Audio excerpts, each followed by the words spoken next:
Shalom, Assalamualaikum warahmatullahi wabarakatuh. Om Swastiastu, Namo Buddhaya, salam kebajikan, salam sejahtera untuk kita semua. Jauh di mata, di hati dekat, Papua tanah kaya dan subur. Tuhan melimpahkan berkat, mari kita bersyukur. Pada kesempatan kali ini, perkenankan saya, Maria Yohana Natalina Hadianti, Widaiswara pada Badan Pengembangan Sumber Daya Manusia Provinsi Papua, menyampaikan strategi pembelajaran mata pelatihan komunikasi efektif. Mata pelatihan ini merupakan salah satu mata pelatihan dalam agenda kedua dalam pelatihan kepemimpinan administrator. Ada 4 agenda dalam pelatihan ini, yaitu yang pertama, agenda kepemimpinan Pancasila dan nasionalisme. Agenda yang kedua, kepemimpinan kinerja. Agenda ketiga, manajemen kinerja. Agenda keempat, aktualisasi kepemimpinan. Adapun dasar hukum dari pelaksanaan pelatihan kepemimpinan administrator ini adalah Undang-Undang Nomor 5 Tahun 2014 tentang ASN, Peraturan Pemerintah Nomor 11 Tahun 2017 tentang Manajemen PNS, Peraturan Lembaga Administrasi Negara Nomor 16 Tahun 2019 tentang Pelatihan Kepemimpinan Administrator. Juga Keputusan Kepala Lembaga Administrasi Negara Nomor 1007 dan 1008 Tahun 2019 tentang pedoman penyelenggaraan dan tentang kurikulum pelatihan kepemimpinan administrator. Tujuan pelatihan ini adalah untuk membangun kompetensi manajerial untuk menjamin terlaksananya akuntabilitas jabatan administrator, yakni kemampuan dalam memimpin pelaksanaan kegiatan yang dilakukan oleh pejabat pengawas dan pelaksana. Ada 3 materi pokok dalam mata pembelajaran komunikasi efektif, yaitu komunikasi efektif dalam organisasi, pengelolaan strategi komunikasi, dan framing dalam membangun branding organisasi. Dan itu semua akan dilaksanakan dalam 9 JP atau setara dengan 405 menit. Dalam memfasilitasi mata pelatihan ini, saya akan mengawali dengan bagian pendahuluan, dan waktu untuk pendahuluan ini adalah sekitar 30 menit. Di sini saya menyampaikan salam, menyapa peserta, dan sedikit percakapan ringan dan singkat untuk membangun keakraban dengan peserta. Lalu berkenalan dengan peserta, di mana saya memperkenalkan diri, dan saya akan meminta peserta memperkenalkan diri secara singkat. Kemudian secara sepintas saya akan menyampaikan learning journey dari pelatihan ini. Selanjutnya melakukan ice breaking, tujuannya adalah untuk membangun suasana kelas dan menyiapkan peserta agar fokus mengikuti pembelajaran. Kemudian saya menyampaikan deskripsi singkat dari pembelajaran ini, tujuan dan indikator hasil belajar, dan bagian pendahuluan ini akan saya akhiri dengan cerita singkat dan menutup cerita dengan menyampaikan grabbing statement yang berkaitan dengan komunikasi, yaitu pernyataan atau pertanyaan yang berkaitan dengan materi untuk menarik minat dan perhatian peserta terhadap pembelajaran komunikasi efektif ini. Sebelum masuk pada penyajian materi pokok, selama kurang lebih 60 menit, saya akan mengajak peserta untuk belajar mandiri, yaitu dengan mencermati, mempelajari bahan ajar atau bacaan, dan menemukan esensi dan lesson learn dari substansi bahan ajar atau bacaan ini. Kemudian peserta saya arahkan untuk mendiskusikan review dari bahan ajar tersebut dalam diskusi kelompok, di mana kelompok ini telah dibentuk sebelumnya dan akan berlaku selama pembelajaran. Peserta juga diminta untuk mendiskusikan bagaimana penerapan substansi bahan ajar ini untuk meningkatkan kinerja organisasi, dan kemudian saya mengarahkan masing-masing kelompok untuk memaparkan hasil diskusinya. Mereview bahan ajar ini juga sekaligus sebagai pretest bagi peserta. Selanjutnya masuk pada penyajian materi pokok yang pertama, yaitu komunikasi efektif dalam organisasi dengan alokasi waktu 2 JP, 2 jam pelajaran atau sekitar 90 menit. Pertama, saya akan menayangkan film pendek dengan topik komunikasi.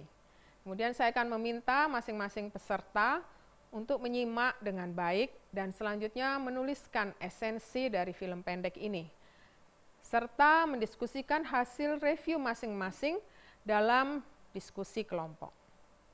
Kemudian secara bersama-sama seluruh kelas merangkum hasil diskusi setiap kelompok menjadi satu simpulan dan bersama-sama menyusun lesson learned dari film ini.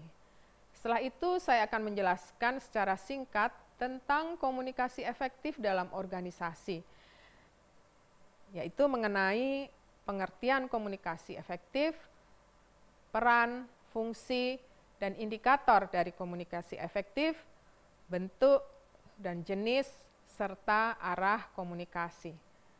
Penjelasan ini untuk menguatkan pemahaman peserta terhadap substansi melalui film tadi, dan oleh karena itu setelah penayangan film ini, saya akan memandu peserta dengan pertanyaan-pertanyaan yang mengarah pada pemahaman sub-sub materi pokok dari materi pokok komunikasi efektif dalam organisasi ini.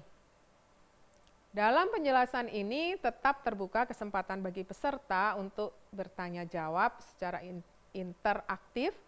Kemudian kembali saya akan meminta peserta untuk mendiskusikan secara kelompok langkah-langkah penerapan dari komunikasi efektif di tempat kerja, dan secara khusus nanti dalam diskusi dipilih salah satu instansi tempat kerja anggota kelompok.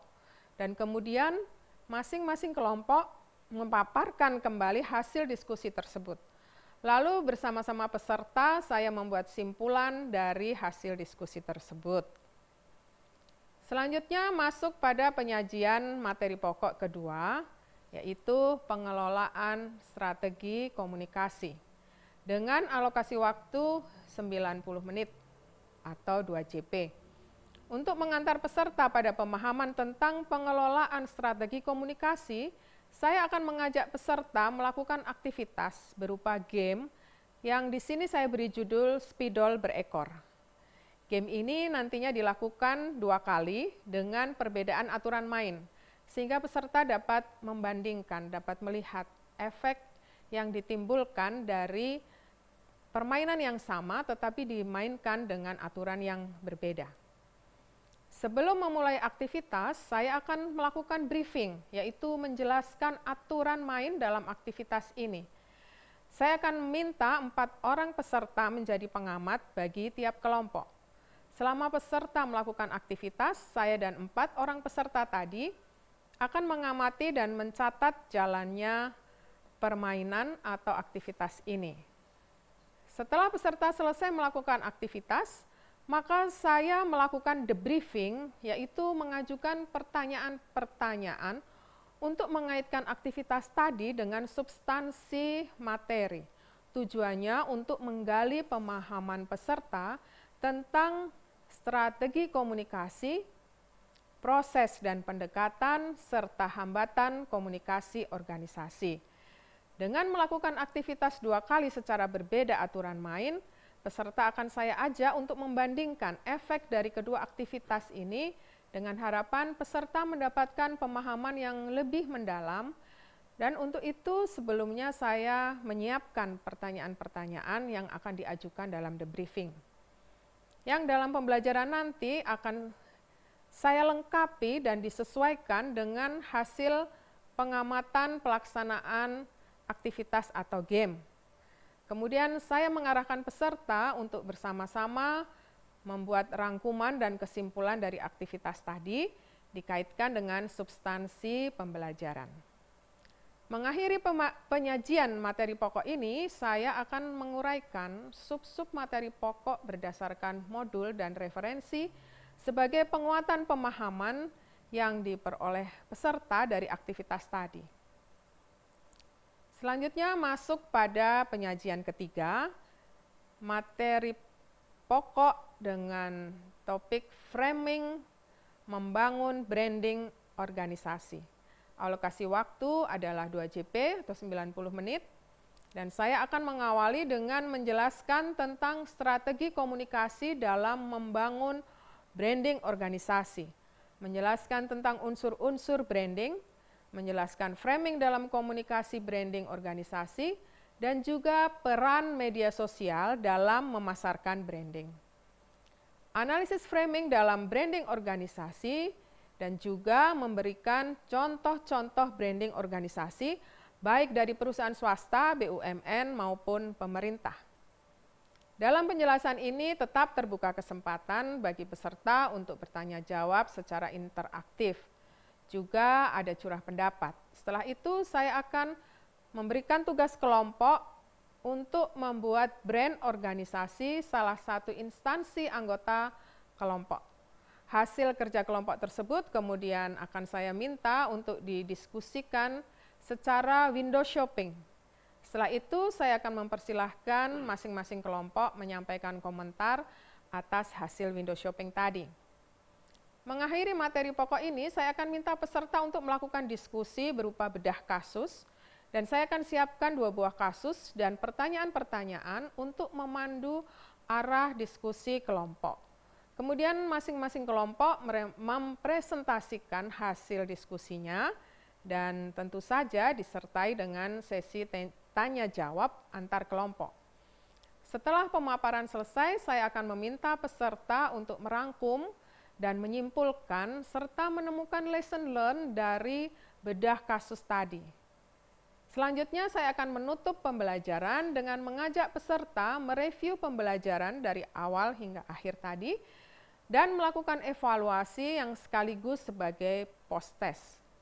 Untuk evaluasi ini saya menyiapkan pertanyaan-pertanyaan yang berkaitan dengan pembelajaran secara keseluruhan dari awal hingga akhir dan meminta peserta untuk menjawab pertanyaan secara lisan.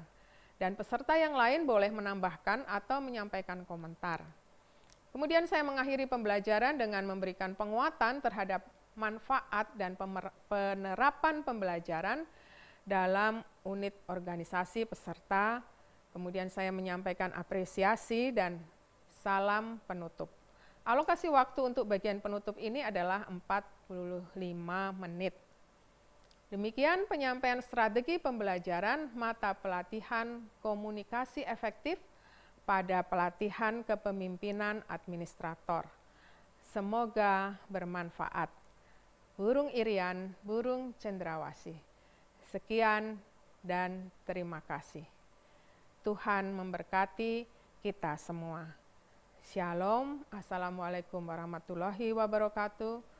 Om Santi Santi Santi Om Sadu Sadu Sadu. Salam.